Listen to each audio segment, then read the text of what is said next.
Hi guys, I just want to come on after last Sunday's little bike ride when I had the little download about trust, and I've put something together this week. I think I'm just going to break this down into sort of like 7 different rooms as such, and then I think I'm going to upload them as 7 different rooms, because then it just does the algorithm better, right? So let's begin, I guess. It's going to hit home. This is going to be deep, you know. This is going to be like, fuck, I've done that. That's been me.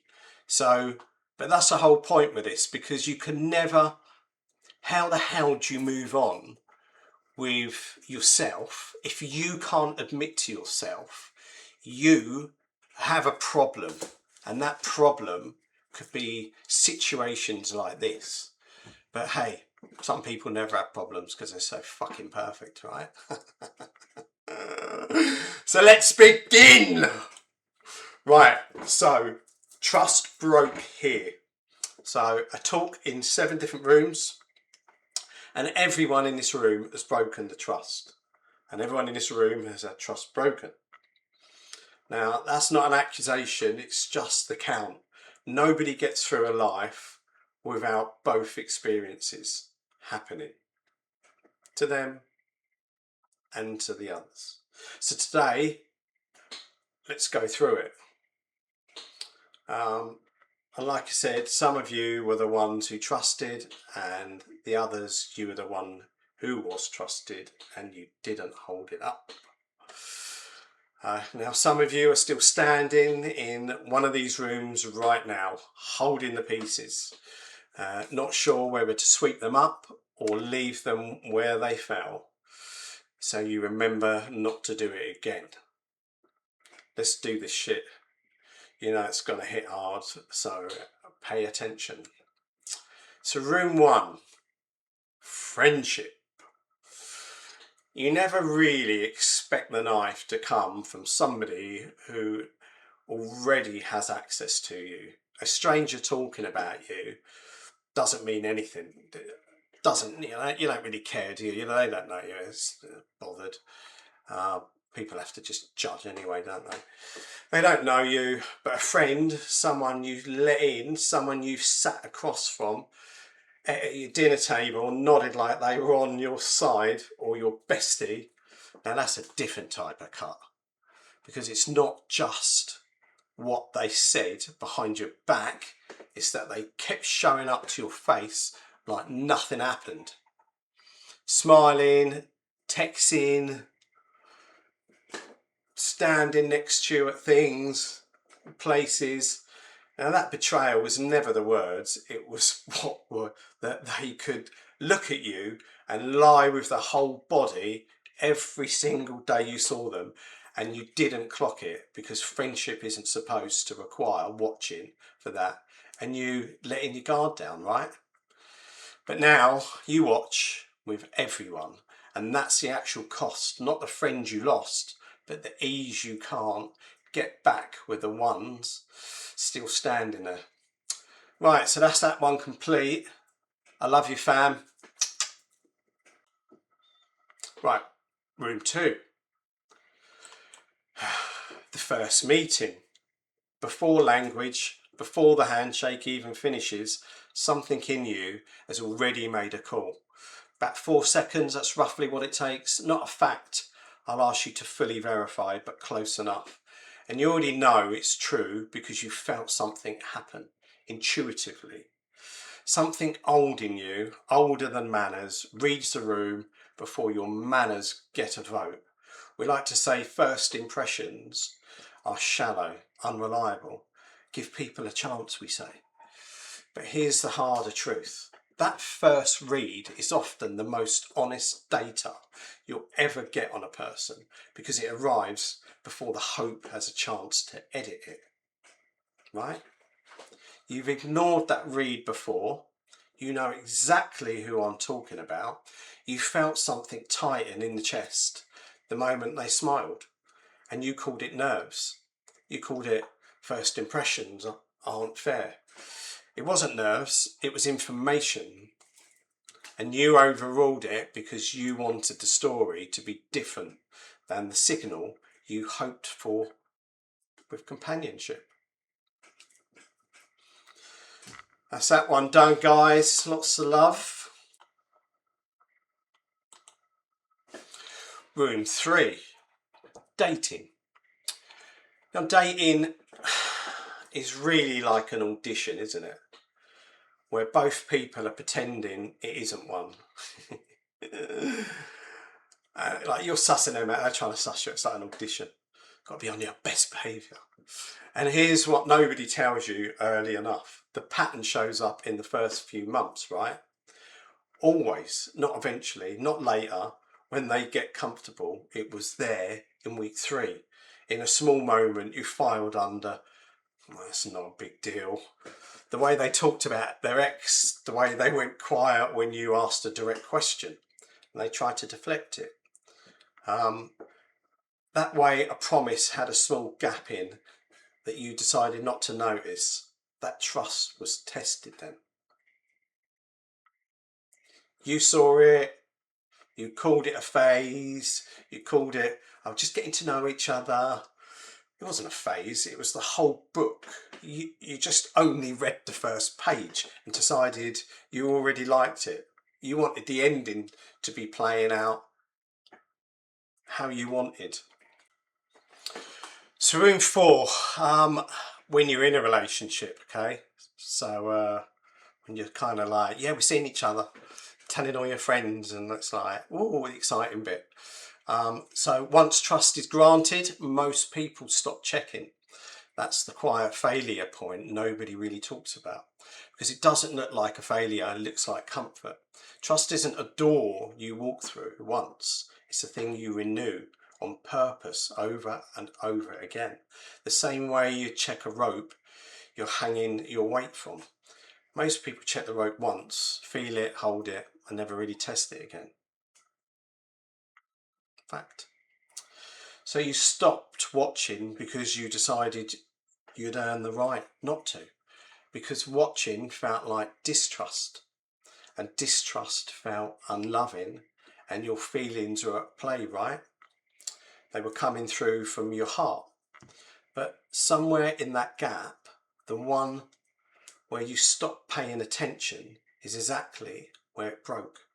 Not because you were naive, because you were tired, and tired people stop checking ropes. So this one is the big one, the vow. Now, the vow, when you get married, right? So this one is different from the others, and it matters that you feel the difference. A relationship can drift, a vow is spoken out loud in a room full of people who loved you enough to show up and witness it.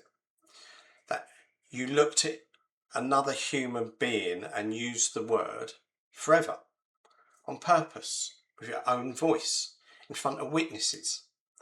Now that's not a feeling, that's a declaration made into existence. That's a promise to the cosmos, God, universe, the person you love standing there, and yourself, your essence. So if that word broke, understand what actually happened. It didn't break quietly, in private, where only 2 people would ever know. Everyone who stood in that room and heard you say it also, somewhere, felt the silence that came after. A vow doesn't just bind the 2 people who made it, it binds everyone who witnessed it into believing it was possible. That's why breaking one costs more than breaking an agreement. An agreement is negotiable. A vow was sworn with the soul, and why it hurts and takes longer to get over. Right, this one, business. And if you know me, this is where I've been fucked over in business, by people wanting to claim my assets, claim everything about me, and just take my business. So yeah, So this is a big one. This is another one that hits home.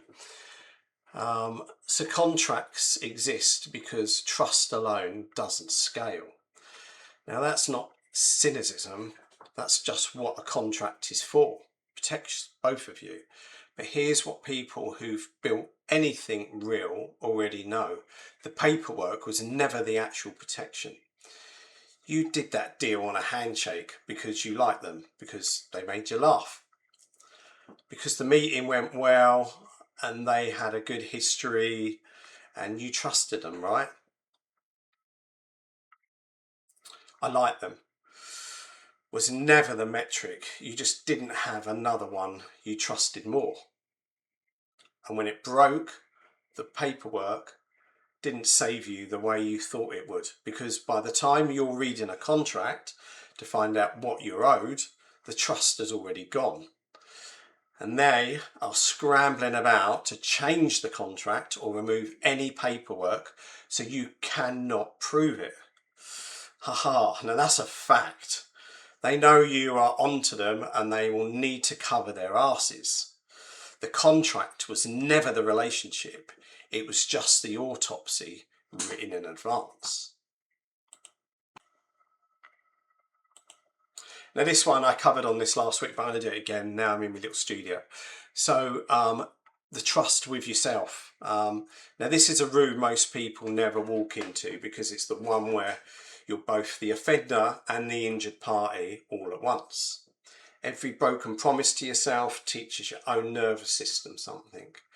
The gym you didn't go to today, the boundary you set and then you didn't hold up, the truth you knew and didn't say to yourself, so you said a smaller, easier version instead. Each one of these is small. None of them alone breaks anything. But your nervous system doesn't grade on a curve. It just counts, right? And after enough small breaks, it quietly reclassifies your own word as being unreliable. So when you don't trust yourself, how can anyone else trust you? So not untrustworthy in some dramatic sense, just negotiable. Something you say that both of you privately understand might not hold, and here's the part that cuts. You cannot build real trust with anyone else on a foundation you've already proven to yourself doesn't hold weight. Every room before this one gets harder to walk into cleanly when the person walking in already knows somewhere underneath that their own word bends, and people know that. So there you have it, right? My 7 rooms, all different rooms, same architecture underneath each one of them, a signal arise, and you have a choice. Believe the data or believe the story you'd rather be true. That's what it's about, right? Somewhere along the way, you pick the story. Every single brokered trust in this room today, yours or someone else's, followed that same sequence. Trust doesn't get rebuilt with an apology or a better story. Ding. Or trying harder for a week. It gets rebuilt the boring way. Small, repeated, unglamorous proof over enough time that the nervous system update happens on its own. Nobody talks their way back into trust. Once it's blown, it's kind of blown, right? They just show up consistently until the body believes it again before the mind does. So here's the only question that matters today. Which room are you still standing in? Now let that sit. Anyway, hope you guys have a great day and know that I love you dearly and very much, and thank you for listening and being on this journey with me. You'll know who you are. Bum ba baloo. Kiss kiss. See you soon, fam.